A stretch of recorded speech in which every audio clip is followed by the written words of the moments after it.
Welcome back to विद्यान पाठशाला everyone. अपनी series में चलते हुए हम लोग आज अपना एक सेकंड टॉपिक स्टार्ट कर रहे हैं जिसका नाम है हेटरोट्रोपिक न्यूट्रिशन। क्या होता है हेटरोट्रोपिक न्यूट्रिशन? वो प्रोसेस जहां पर ऑर्गेनिज्म जो है अपना फूड दूसरे ऑर्गेनिज्म से लेता है, उसे हम लोग क्या कहते हैं? हेटरोट्रोपिक न्यूट्रिशन कहते हैं। ठीक है ना? ऐसा process, the process in which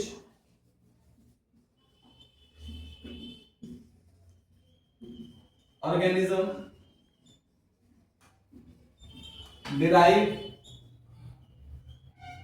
derive their food from other organism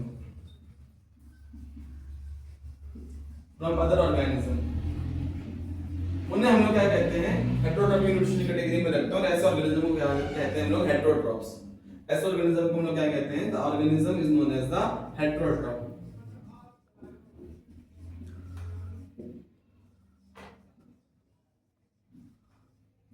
तो हेटरोट्रॉप्स में दो वर्ड है। एक आपका वर्ड है हेटरो, जिसका मतलब क्या होता है आपका? अदर्स। और ट्रॉप्स मतलब होता है आपका मेकिंग, कि वो ऑर्गेनिज्म जो अपना फूड जो है दूसरे ऑर्गेनिज्म से लेके बनाते हैं। जैसे मान लीजिए कि हम हैं, हम अपने घर में खाना कैसे बना रहे हैं? प्लांट से लेके बना रहे हैं। प्लांट ऑटोट्रॉपिक है, प्लांट अपना खाना सेल्फ बना रहा है, सेल्फ मेड है। बट हम अपना खाना कैसे बना रहे हैं? प्लांट को लेकर बना रहे हैं। तो हम किस कैटेगरी में आएंगे? हेटरोट्रॉपिक ऑर्गेनिज्म की कैटेगरी में आएंगे। अगर हम हेटरोट्रॉपिक ऑर्गेनिज्म की कैटेगरी में डिवाइड करें तो जितने ऑर्गेनिज्म हमारे अर्थ पर हैं, बहुत सारे ऑर्गेनिज्म, मोस्ट ऑफ प्लांट और एल्गी को छोड़ के जितने भी ऑर्गेनिज्म है हमारे, वो सब के सब किस में आते हैं? हेटरोट्रॉपिक कैटेगरी में आते हैं, एक्सेप्ट प्लांट और एल्गी, है ना? कुछ सर्टेन एल्गीज हैं और हमारे कुछ क्या हैं? प्लांट्स जितने भी हमारे हैं वो ऑटोट्रॉपिक कैटेगरी में आ रहे हैं, और अदर देन जो भी बचते हैं वो हमारे किस में आते हैं? हेटरोट्रॉपिक कैटेगरी में आते हैं। अब हम बात करते हैं तो तीन तरीके के ऑर्गेनिज्म होते हैं बच्चों हमारे हेटरोट्रॉपिक में। एक तो हमारे होते हैं, कैटेगरी आती है डिकम्पोजर्स की। एक कैटेगरी आती है डिकम्पोजर्स की। एक कैटेगरी आती है हमारी पैरासिटिक ऑर्गेनिजम्स की। पैरासिटिक ऑर्गेनिजम्स, जिसको हम लोग बोल देते हैं बच्चों पैरासाइट्स। ये पैरासाइट वो नहीं जो मूवी में समझते हैं। और तीसरा जो ऑर्गेनिज्म है, तीसरी जो कैटेगरी है हमारी, जो ऑर्गेनिज्म की कैटेगरी है, उसको हम लोग बोलते हैं क्या? होलोजोई। ये सब वो हैं जो क्या करते हैं? अपना फूड, ये वो कैटेगरीज है जिसमें क्या करते हैं ऑर्गेनिज्म? अपना फूड दूसरे ऑर्गेनिज्म से क्या करते हैं? ऑब्टेन करते हैं। जैसे फॉर एग्जांपल मैं बात करता हूं सबसे पहले डिकम्पोजर्स की। तो डिकम्पोजर्स वो ऑर्गेनिजम्स हैं जो अपना फूड किससे ऑब्टेन करेंगे? डेड और डिकेइंग मैटर से obtain their food from dead and decaying matter.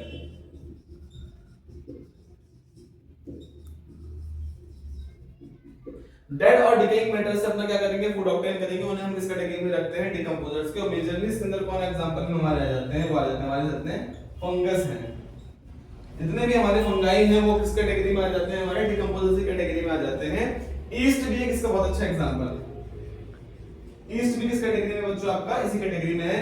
आप लोगों ने सुना होगा कि कई बार क्या होता है, आप देखेंगे कब्रिस्तान, तो कब्रिस्तान में जहां पर डेड बॉडीज होती हैं, उन डेड बॉडीज के किनारों पे क्या होती है? मशरूम जैसे कुछ प्लांट उग जाते हैं, ऐसे करके मशरूम जैसे प्लांट उग जाते हैं। वो मशरूम एक्चुअली में क्या है? फंगस है आपकी। क्या है आपकी? वो फंगस है आपकी। तो वो जो है वो किससे है? जो आपका जो डेड बॉडी थी उससे उन्होंने क्या करा? न्यूट्रिशन को ऑब्टेन करा और अपनी ग्रोथ करी। तो वो किस कैटेगरी में आ गए? आपके डिकम्पोजर्स की कैटेगरी में आ गए। तो आपको अच्छे तरीके से याद रखना है, फंगस हो गया, ईस्ट हो गया, ब्रेड मोल्ड हो गया, ये सब उसी कैटेगरी में आते हैं। यहाँ पे किसके? डिकम्पोजर्स कैटेगरी में आते हैं। ऑब्टेन कैसे करते हैं फूड? मान के चलिए भाई, आपकी कोई प्लांट है, प्लांट की कोई लीफ है, अब वो से डिटैच हो गई है प्लांट से और वो नीचे रह गई। ड्राई लीफ है, अब वो पानी में भीग के सड़ गई है, एकदम रॉटन हो गई है ना? रॉटन लीफ हम लोग। लीफ कैसे भाई? रॉटन लीफ है। अगर मैं इसकी बच्चों बात करता हूँ रॉटन लीफ की, तो अब क्या होगा कि जब डिकम्पोजर्स के ऊपर जाएंगे तो डिकम्पोजर्स अपने अंदर से कुछ क्या करेंगे? सर्टेन केमिकल्स को रिलीज करेंगे। वो केमिकल्स क्या करेंगे? इसको क्या करेंगे?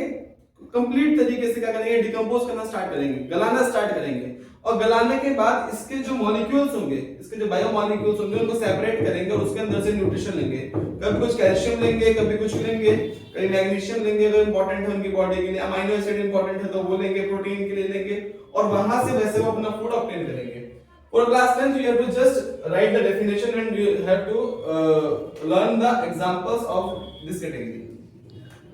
बात आती है पैरासिटिक ऑर्गेनिज्म की सेकंड कैटेगरी पैरासाइट्स क्या होता है। तो ये बच्चों वो ऑर्गेनिज्म है जो अपना फूड दूसरे ऑर्गेनिज्म से लेंगे बट विदाउट किलिंग, उसको बिना मारे obtain their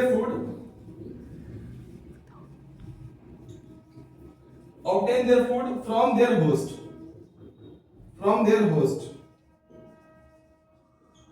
without killing them। तो इससे बहुत अच्छा एग्जांपल बताता हूं मैं। हमारे बाल हैं, हमारे बालों के अंदर क्या है, जू है ना, लाइस है हमारे बालों के अंदर। अगर आप बात करेंगे एग्जांपल में तो सबसे पहले मेरे हमेशा दिमाग में आता है लाइस। लाइस जो है बच्चों हमारे बालों को जू को कहते हैं। ये क्या कर रहे हैं, हमारे स्कैल्प में है, हमारे इस रीजन में है, हेयर वाले स्कैल्प के रीजन में है। अब इस रीजन में क्या कर रहे हैं, ये हमारे स्कैल्प वाले रीजन से क्या कर रहे हैं, ब्लड को सक कर रहे हैं। ब्लड अब हमें मार भी नहीं रहे हैं बट हमारा न्यूट्रिशन वहां से ऑब्टेन कर रहे हैं। तो विदाउट किलिंग जब कोई क्या करता है, ऑर्गेनिज्म दूसरे ऑर्गेनिज्म से क्या करता है, न्यूट्रिशन ऑब्टेन करता है, तो उन ऑर्गेनिज्म को किस कैटेगरी में रखा जाता है, पैरासिटिक ऑर्गेनिज्म। और ऐसे ऑर्गेनिज्म को बोला जाता है पैरासाइट। ऐसे ऑर्गेनिज्म को बोला जाता है पैरासाइट्स। इसके एग्जांपल में बहुत सारे हैं। तो आपका लाइस ही आ गया बच्चों, आपके वॉर्म्स हैं हमारे, आप लोगों ने सुना होगा हमारे स्टमक में कई बार क्या आ जाते हैं, वॉर्म्स आ जाते हैं। जो वॉर्म्स है वो भी क्या है, इसी कैटेगरी के अंदर रखे जाते हैं, ठीक है। और अगर मैं प्लांट की बात करूं तो बच्चों प्लांट के अंदर एक कस्क्यूटा है जिसको आप लोग बोलते हैं अमरबेल। ये जो कस्क्यूटा है बच्चों, ये भी क्या करता है, प्लांट से ही इस तरीके से लेता है। एक बार क्वेश्चन मुझे लगता है, इस बार क्वेश्चन आ सकता है कि कस्क्यूटा कैसे, मतलब क्वेश्चन देगा कस्क्यूटा की डेफिनेशन देंगे, हाइड्रोट्रोपिक न्यूट्रिशन में देगा कि एक प्लांट है वो अपनी सकिंग रूट्स निकालता है, सकिंग रूट्स दूसरे प्लांट के अंदर डालता है और वहां से न्यूट्रिशन को ऑब्टेन करता है। बताइए वो प्लांट कौन सा, वो किस कैटेगरी में, और उस प्रोसेस को एक्सप्लेन कीजिए। तो आपको समझ में आ जाना चाहिए कि एक प्लांट है, अगर वो प्लांट है उसके ऊपर कोई अगर ऐसे बेल मिट्टी भी और सकिंग रूट निकाल रही है, ऑब्वियस सी बात है, तो वो क्या है, अमर बेल की है, मतलब वो आपकी कस्क्यूटा की बात कर रहा है। डोडर भी इसी कैटेगरी में आते हैं, डोडर भी ऐसे लिखे जाते हैं, डोडर भी ऐसे करते हैं। सकिंग रूट निकालेंगे, बकायदा प्लांट से जितना भी उसका सैप होगा, जितना भी वहां से न्यूट्रिशन होगा जो प्लांट बना रहा है, उस न्यूट्रिशन को वहां से ऑब्टेन करके एब्जॉर्ब करके अपनी ग्रोथ करेंगे। प्लांट को हार्म नहीं कर रहे हैं, प्लांट को किल नहीं कर रहे हैं, लेकिन प्लांट जो अपना न्यूट्रिशन बना रहा है उस न्यूट्रिशन को खुद ऑब्टेन कर लेते हैं by producing the sucking roots. तो इस कैटेगरी के अंदर ऐसे बहुत सारे एग्जांपल्स हैं आपके, ऐसे बहुत सारे एग्जांपल्स हैं जो इस कैटेगरी में आते हैं। लीचेस हो गए, आप लोगों ने देखा सुना होगा कि जो आपके कैटल्स होते हैं, जैसे आपकी भैंस है, बफेलो गाय है, अब जब ये क्या करती हैं, जब इसको नहलाने के लिए फार्मर्स जो है वो लेके जाते हैं उसे किसी तालाब वगैरह के अंदर, तो तालाब के अंदर क्या होते हैं, जो लीचेस होते हैं वो उसकी बॉडी पे आ जाते हैं और बॉडी पे आके उसमें से क्या करते हैं, ऑब्टेन उसका जो ब्लड है वो सब करते हैं। हम लोगों ने सुना भी होगा ना जोक, हिंदी में इसको क्या कहते हैं, जोक कहते हैं। जोक क्या काम करते हैं बच्चों, बॉडी से ब्लड को सक कर लेते हैं। इसकी कैटेगरी में हम लोग उसको नमक लगा के रिमूव करते हैं, कई बार आप लोग बहुत गरम चिमटा लगा के भी हटाते हैं। तो वो जो जोक है, जो लीचेस है, वो भी इस तरीके से अपना फूड क्या कर रही है, ऑब्टेन कर रही है। टेपवर्म, टेपवर्म भी इसी कैटेगरी में आएंगे बच्चों। आपको एग्जांपल्स देने होने चाहिए क्योंकि टिक मार्क के अंदर आपके मेजरली क्या आते हैं, एग्जांपल्स आते हैं। उसके अंदर मेजरली आपके क्या आते हैं, एग्जांपल्स आते हैं, ठीक है जी। टिक्स हो गए, आपने देखा होगा कुत्तों के अंदर हो जाते हैं टिक्स, डॉग्स वगैरह जो होते हैं उनके अंदर टिक्स हो जाते हैं छोटे छोटे, वो उसके बॉडी से सारा का सारा जो ब्लड है उसके अंदर जो न्यूट्रिशन भरा हुआ है उस न्यूट्रिशन को ऑब्टेन करते हैं वहां से। तो there are several example of the parasitic organism और parasites. Now come to the holozoic nutrition. बेटा वो ऑर्गेनिज्म जो क्या करते हैं, सॉलिड फूड को ऑब्टेन करते हैं, क्या करते हैं, सॉलिड फूड को ऑब्टेन करते हैं, उसको किस कैटेगरी में रखा जाता है, होलोजोइक न्यूट्रिशन कैटेगरी में रखा जाता है। Obtain solid food as whole, मतलब कंप्लीटली क्या करेंगे, उस सॉलिड फूड को क्या करेंगे, वो ऑब्टेन कर लेंगे, उसको हम किस कैटेगरी में रखते हैं, होलोजोइक में। इसमें मेजरली ह्यूमंस आ जाएंगे, कोई भी जानवर है जैसे डियर है, लायन है, वो कंप्लीटली कंबाइंड फूड को ऑब्टेन कर सकता है, रोटी पूरी खा सकता है, या किसी का अगर मीट का टुकड़ा है, अगर कोई कार्निवोरस है तो मीट का टुकड़ा पूरा ऐसे खा सकता है, ओमनीवोरस है वो पूरा ऑर्गेनिज्म, तो वो किस कैटेगरी में आते हैं, आपके होलोजोइक न्यूट्रिशन कैटेगरी में आते हैं। तो हेटेरोट्रॉपिक न्यूट्रिशन में आपको हमने क्या क्या पढ़ाया सर, ऐसे ऑर्गेनिज्म जो दूसरे ऑर्गेनिज्म पर डिपेंड है वो होलोजोइक न्यूट्रिशन की कैटेगरी में आते हैं। ऑर्गेनिजम्स को क्या बोला जाता है, हेटेरोट्रॉफ्स बोला जाता है। 3 कैटेगरी है इसके, डिकम्पोजर्स, पैरासिटिक न्यूट्रिशन, होलोजिक न्यूट्रिशन। ठीक है, डिकम्पोजर्स कौन है सर, जो अपना फूड डेड और डिकेइंग मैटर से ऑब्टेन करते हैं। एग्जांपल में फंगी है, यीस्ट है, ब्रेड मोल्ड है। पैरासिटिक ऑर्गेनिज्म में पैरासाइट्स वो हैं जो अपना ऑर्गेनिज्म अपने होस्ट से लेते हैं विदाउट किलिंग देम। लाइस, वॉर्म्स, कस्कुटा प्लांट के अंदर हो गया, आपका डोडर भी इसी के अंदर है, आपका लीचेस हो गए, टेपवर्म हो गए, टिक्स हो गए, इसी कैटेगरी में आते हैं। और होलोजिक न्यूट्रिशन कैटेगरी में वो ऑर्गेनिज्म आते हैं जो अपने फूड को एज अ होल ऑब्टेन करते हैं। अब इसी कैटेगरी में आप लोगों का एनसीईआरटी के अंदर बच्चों क्या है, हेटेरोट्रॉपिक न्यूट्रिशन में बता रखा है कि अमीबा के अंदर न्यूट्रिशन अमीबा एंड पैरामीशियम। अब क्या होते हैं, सुनो मेरी बात, जैसे अमीबा है आपका, उसके फिक्स शेप तो है नहीं। अगर मान के चलिए ये फूड है तो फूड की तरफ क्या करता है, अपने आप को लेके जाता है खुद ही, और फूड के चारों ओर क्या करता है, फूड वैक्यूम बना देता है बच्चों। अब ये इस फूड वैक्यूल के अंदर ये जो पोर्शन है, ये क्या है, फूड वैक्यूल वाला पोर्शन है, जहां पे क्या कर रहे हैं, जैसे मान के चलिए ये फूड है अगर, तो इस फूड को इसने कंप्लीटली ऐसे घेर लिया है। इसे अब ये जो पोर्शन बना है इसमें फूड है, इसमें ये फूड, इसमें मैंने गैप रख रखी है, जो फूड का ये बना है, तो ये क्या है आपका फूड वैक्यूल वाला रीजन। इस फूड वैक्यूल के अंदर वो सर्टेन एंजाइम रिलीज करेगा, और रिलीज करने के बाद उस न्यूट्रिशन को लेगा। ऑब्वियसली बात है, सिंगल सेल ऑर्गेनिज्म है तो अपनी बॉडी से क्या करेगा, डिफ्यूजन के थ्रू वो क्या करेगा, इसको अंदर लेगा, और डिफ्यूजन के थ्रू जो इसका वेस्ट प्रोडक्ट होगा बॉडी से बाहर करेगा। क्वेश्चन क्या आता है कि भाई अमीबा जो है यहां से यहां मूव कैसे कर रहा है। एक तो ये याद रखना, अमीबा कहां मिलता है, तो स्टैग्नेंट वाटर में मिलता है। स्टैग्नेंट वाटर में, रुका हुआ पानी जहां होगा, तालाब वगैरह का, रिवर वगैरह काफी टाइम से, तो वहां पर अमीबा के चांसेस है मिलने के। दूसरा, ये मूव कैसे करता है, तो इसके अंदर क्या होते हैं, फीट होते हैं जो दिखते नहीं है, हम बोल सकते हैं अदृश्य पैर, इनविजिबल फीट। इनविजिबल फीट होते हैं इसके अंदर।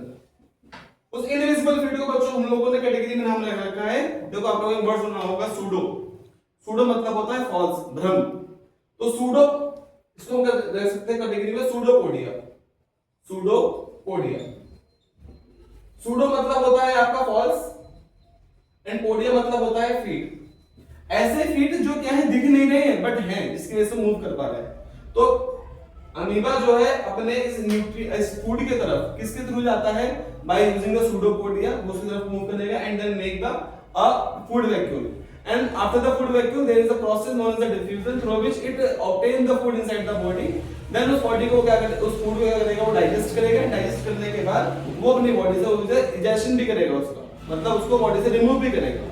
ठीक है जी, ये अमीबा के अंदर से न्यूट्रिशन है, आपके एनसीईआरटी में बकायदा है। फिर आपका आता है पैरामीशियम के अंदर। पैरामीशियम के अंदर बच्चों भी ऐसा ही कुछ है, बट पैरामीशियम के अंदर ओपनिंग है। पैरामीशियम के अंदर क्या है, आपकी ओपनिंग है। अगर मैं बात करूं पैरामीशियम की, तो पैरामीशियम के अंदर क्या है, ओपनिंग है। और पैरामीशियम जो ऑर्गेनिज्म है बच्चों, अगर आप ध्यान देखेंगे तो उसका शेप कैसा है, तो आप देखेंगे सोल, जो जूते का सोल होता है वाला नीचे वाला हिस्सा, उस शेप का है आपका। आप इसके को कुछ ऐसा बना सकते हैं, इस तरीके का कुछ आपका क्या है, पैरामीशियम है। और पैरामीशियम के बच्चों चारों ओर क्या होते हैं, ऐसे कुछ हेयर लाइक स्ट्रक्चर होते हैं, जिसको हम लोग क्या बोलते हैं, सीलिया बोलते हैं। ये इस सीलिया की हेल्प से बच्चों क्या करता है, मूव करता है। ये इसके सीलिया है। ये जैसे यहाँ पे क्या था, सूडोपोडिया था, वो दिख ही नहीं रहे पैर, जो फीट है वो दिख नहीं रहे, बट इसके अंदर विजिबल है। इस सीलिया की हेल्प से क्या करेगा, ये अपने फूड तक जाएगा। सिमिलरली ये भी स्टैग्नेंट वाटर में मिलते हैं पैरामीशियम के। There is certain opening, there is a certain opening through which it obtain his food. ये अपना फूड जो है वो कहां से लेगा, उस ओपनिंग से लेगा। और ओपनिंग से लेने के बाद the same process that occurs in the amoeba, क्या करेगा, वो सर्टेन केमिकल के थ्रू उस फूड को डाइजेस्ट करेगा और फिर रिमूव करेगा बॉडी से। तो आपका ध्यान रखना, सीलिया वाला किसके अंदर है, पैरामीशियम के अंदर है। अमीबा के अंदर सूडोपोडिया है, इसके अंदर फूड वैक्यूल बनता है। डिफ्यूजन के थ्रू फूड को क्या करता है, एब्सॉर्ब करता है। बट इट हैज, पैरामीशियम के पास क्या है, एक ओपनिंग है, जिसके थ्रू क्या करेगा, वो फूड को ऑब्टेन करेगा। यहाँ पे आपका जो है कंप्लीट हेटेरोट्रॉपिक न्यूट्रिशन खत्म हो जाता है। मैं अभी इसके नोट्स वगैरह कुछ नहीं लिखवा रहा हूँ, बट हाँ आपको एक ब्रीफली दे रहा हूँ स्ट्रक्चर, कि हाँ भाई यहाँ से क्वेश्चन बनने के चांसेस हैं, टिक मार्क में बनने के बहुत बहुत चांसेस हैं। ठीक है जी, hope so you have to like. और एक काम कीजिए भाई, एक आपके लिए इंपॉर्टेंट इन्फॉर्मेशन है, आप लोगों को पता होगा वैसे तो आप अवेयर हो चुके होंगे कि सीबीएसई का पैटर्न चेंज हो चुका है। जो बच्चे एसएसटी जिनके पास 10th में जो बच्चे एग्जाम दे रहे हैं, तो आपका जो पैटर्न न्यू पैटर्न आया है, तो सीबीएसई का पैटर्न ये है कि 3 सेक्शन में पेपर डिवाइड है आपका, सेक्शन ए, बी और C, physics, chemistry and biology. And similarly in the SST आपके 4 सेक्शन में डिवाइडेड है, history, geography, civics and economics. तो इसमें इंपॉर्टेंट नोट क्या दे दिया है उसने सीबीएसई ने कि आप अगर कोई क्वेश्चन सॉल्व कर रहे हैं, तो अगर आपने बायोलॉजी स्टार्ट करा है तो आपको बायोलॉजी पहले फिनिश करना पड़ेगा। आप बायोलॉजी वाले सेक्शन के अंदर केमिस्ट्री सेक्शन नहीं डाल सकते, या केमिस्ट्री वाले सेक्शन में बायोलॉजी में नहीं कर सकते, क्वेश्चन को ऊपर नीचे नहीं कर सकते। आप बकायदा पेज छोड़ दें, उसके लिए आपको बाद में याद आएगा तो बाद में करेंगे, लेकिन आप सेक्शन को मिक्स नहीं कर सकते। Same in the SST. तो ये मेक श्योर कि जब आप करें तो एक चीज का ध्यान रखें। और एक इंपॉर्टेंट नोट, जब आप आंसर राइटिंग करते हैं तो ध्यान रखें कि जब आप ऑप्शन का कोई क्वेश्चन आया है, जैसे मान लीजिए किसी का ऑप्शन है डी, तो आप डी ऑप्शन लिखने के साथ साथ उसका आंसर भी लिखें। जैसे सूडोपोडिया है तो सूडोपोडिया आपने लिखा है पूरा, इसके बिना मार्क्स नहीं मिलेंगे। ऑप्शन नंबर जैसे क्वेश्चन मान लीजिए 5th का है आपका ये, तो आंसर नंबर 5 उसका डी पार्ट है, उसका नाम, तब तक आपका आंसर नहीं मिलेगा, आंसर आपके नहीं दिए जाएंगे बोर्ड की तरफ से। तो एक मेक श्योर आपका ये ध्यान रहे। 2-3 चीजें हैं जो सीबीएसई ने अपने अंदर मार्क कर रखी हैं। तो पेपर की डिजाइनिंग बहुत इस बार स्ट्रिक्ट हो सकती है, तो मेक श्योर आप अच्छे से तैयारी करें इस चीजों की। Hope so all the best. बाकी like the video and share. मिलते हैं नेक्स्ट वीडियो में।